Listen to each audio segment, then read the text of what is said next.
ধীরে ধরে আরো সামনে যাওয়া যাবে। চলেন দেখি কত দূর যাওয়া যায়, নতুন জায়গা এক্সপ্লোর করে আসি।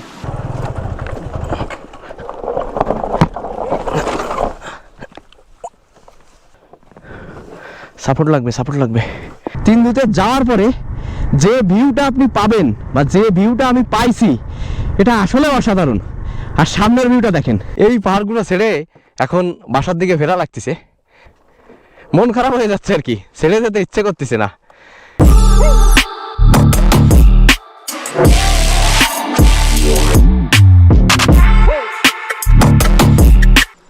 Hello internet and hello beautiful peoples, good morning from তিন্দু। এখন সময় হচ্ছে 6:50। সময় বাদ দেন, আপনারা শুধু ভিউটা দেখেন। এই দেখেন চারিদিকে শুধু মেঘ আর মেঘ।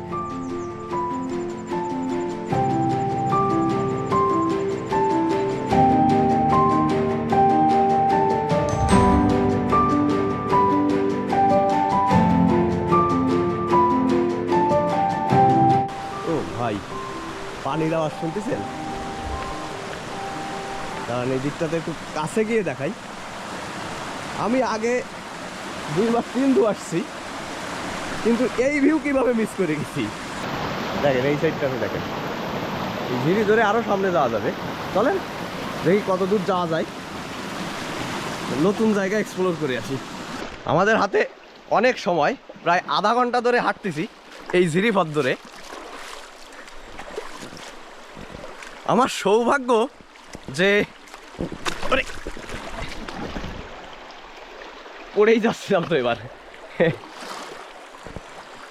এই দিকটাতে যেতে হবে। আমার সৌভাগ্য যে কালকে রাতে এই ঝিরিপথটার সন্ধান পাইছি এবং সকালে ঘুম থেকে উঠেই বের হয়ে গেছি।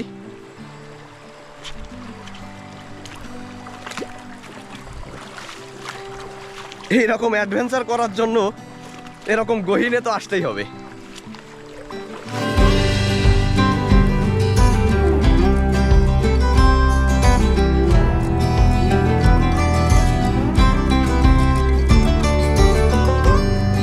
দেড় ঘন্টা যাবত ট্রেকিং করার পর আমরা এইরকম একটা অবস্থায়, মানে এখান থেকে এই দিকে সামনে আরো অনেকটা দূর যাওয়া যায়, কিন্তু আসলে 2 জন আসছি তো, সাথে কোনো গাইড নাই, তার মন টানতেছে না। এখান থেকে এখন ব্যাক যাওয়ার পালা।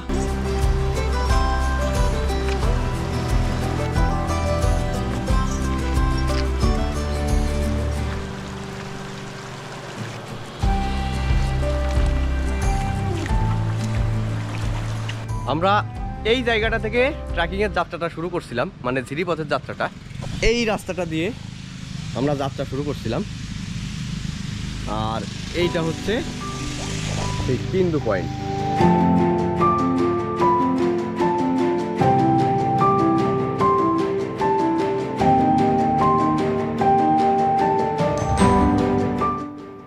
এখন সময় 10:03 বাকি, আর আমার বাইক পুরোপুরি রেডি। তিন্দু থেকে এখন বিদায় নেওয়ার পালা। দাদা থাকেন তাহলে, আসি। আপনারা কিন্তু নিয়ে নিলাম, নেটে ছেড়ে দেবো কিন্তু। দিদি আসি, দিদি ভালো থাকবেন। দাদা ঠিক আছে, অনেক চলো তাহলে।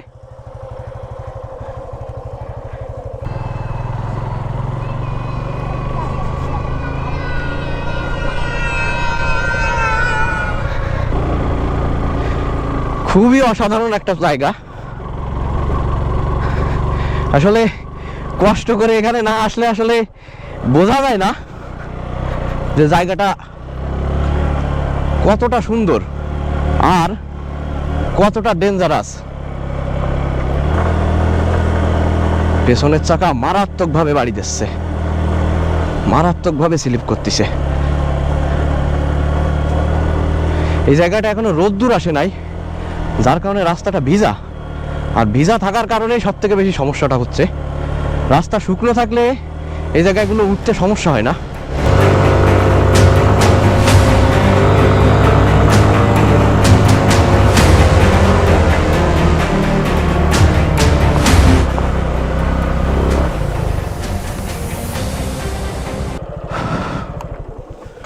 আমাকে দাঁড়ানো জায়গা, অর্ধেক পথ চলে আসছি। একটু মানে অনেকখানি রেস্ট নিতে হবে, শুধু একটু না। এখন 11টা বাজতে 10 মিনিট বাকি, মানে প্রায় 55 মিনিট ধরে উঠতেছি।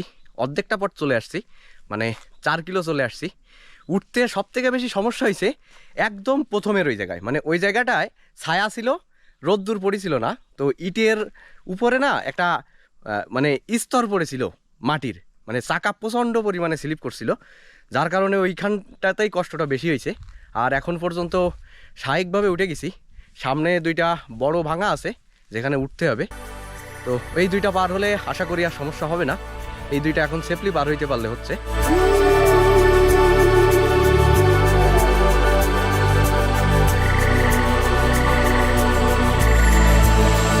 আমরা ওই জায়গা থেকে উঠে আসছি, ওই জায়গা থেকে এই পর্যন্ত আসতে উঠতে 1 ঘন্টা লেগে গেছে। অবশ্য মাঝে অনেকবার রেস্ট নিছি, আর এই যে বাইক রাখছি সামনে একটা বড় ভাঙা জায়গা আছে। এই জায়গাটা হচ্ছে সব থেকে বেশি মারাত্মক, সব থেকে বেশি ভয়ানক।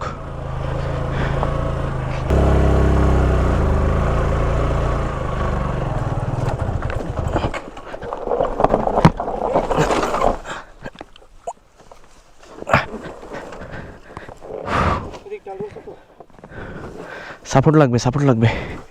গাড়ি স্টার্ট বন্ধ হয়ে গাড়ি গেছে নিউট্রাল হয়ে।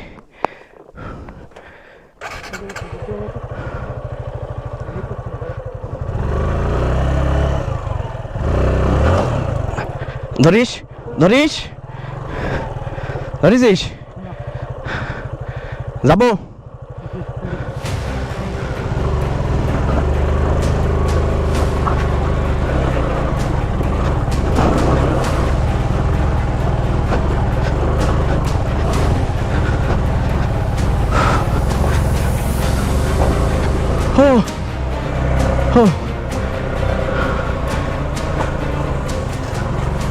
অল্পের জন্য বেঁচে গেছি, গাড়িটা পড়ে নাই। খুবই ভয়ঙ্কর জায়গা ছিল ওটা।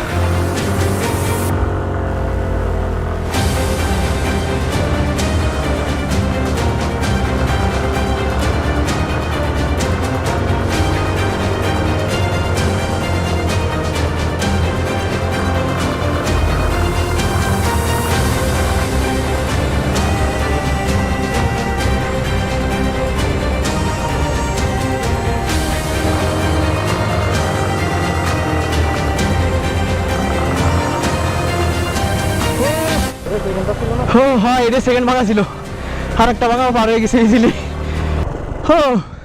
এবার একটু ভিউ দেখি। আরে বাবা, অসাধারণ অসাধারণ, রাস্তাও অসাধারণ ডেঞ্জারাস, ভিউগুলো অসাধারণ ডেঞ্জারাস।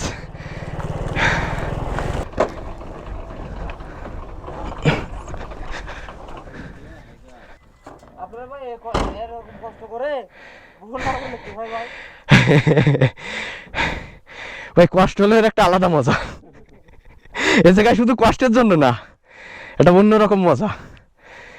আমি এই 3বার আসতেছি, 3য় বার এবার, একদম তিন্দুতে। কোন দিকে? এটা কিছু না, সামনে যে 2টা জায়গায় যে ভাঙা আছে ওর কাছে এটা কিছু না। ওঠার সময় নামার সময় 2 জায়গায়, মানে এটা যতটুকু খারাপ এর 10 গুণ খারাপ। সামনে আরো 2টা জায়গা আছে, ওই যে 2টা ঢালাই দেয়া, ওর মাঝে একটা জায়গা আর তার উপরে আর একটা জায়গা। 10টায় বেরোইছি তিন্দু থেকে। আসো আসো, হেলমেট পরো, তাড়াতাড়ি পরো, বাইকে আগে বেরোই যাই।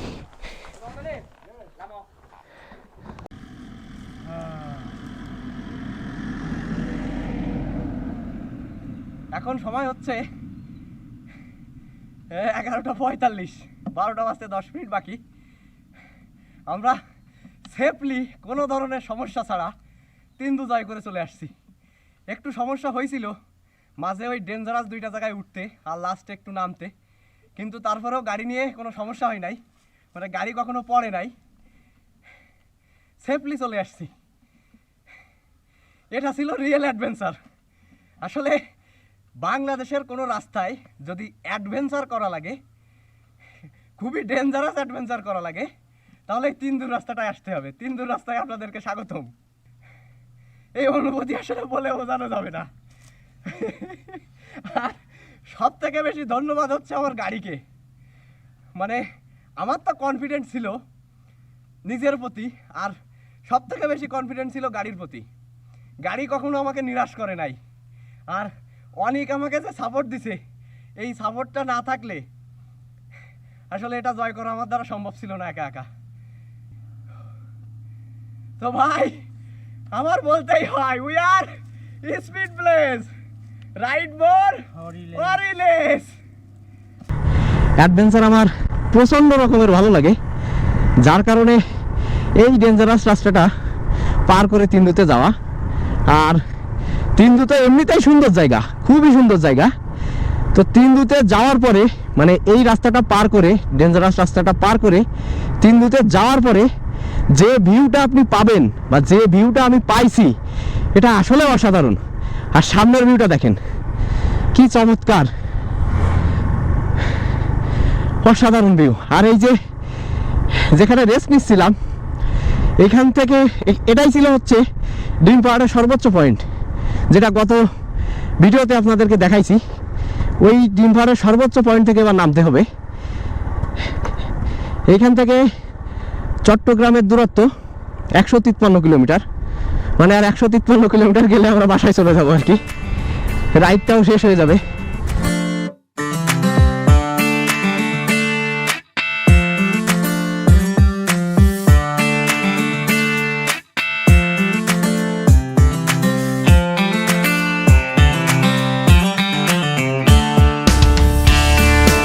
যত সামনের দিকে এখন যাব, তত বড় বড় পাহাড়গুলো পেছনে ফেলে চলে আসবো এবং প্রচন্ড পরিমাণে পাহাড়গুলোকে মিস করব।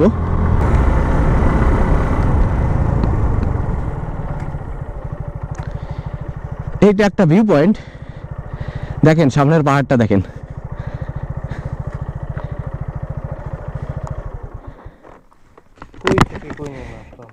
এই পাহাড়টা টপকাইছি, এই পাহাড়টা ভাবতেই তো ভালো লাগে। এই পাহাড়গুলো ছেড়ে এখন বাসার দিকে ফেরা লাগতেছে। চলেন আর দেরি করবো না, মন খারাপ হয়ে যাচ্ছে আর কি, ছেড়ে যেতে ইচ্ছে করতেছে না।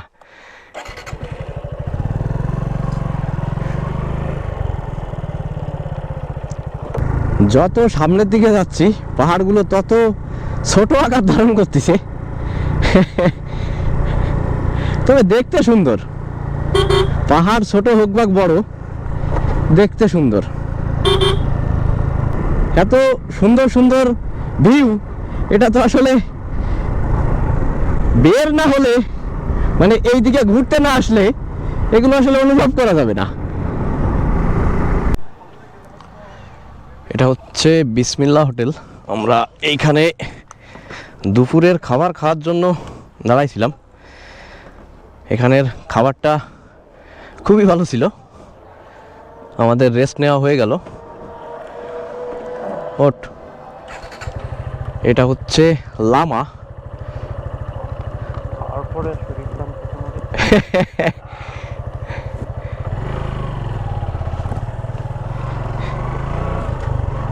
এই রাস্তাটা দিয়ে গেলে হচ্ছে সামনেই লামা বাজার।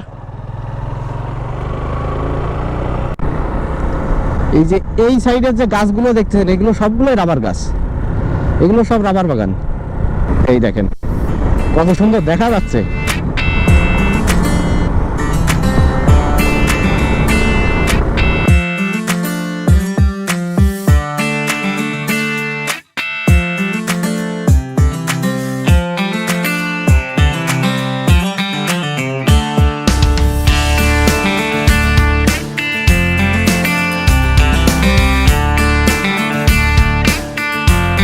আমরা চকরিয়া চলে আসছি।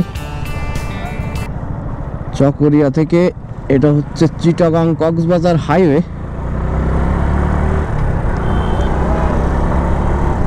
এখান থেকে আর 100 কিলোমিটার রাস্তা বাকি।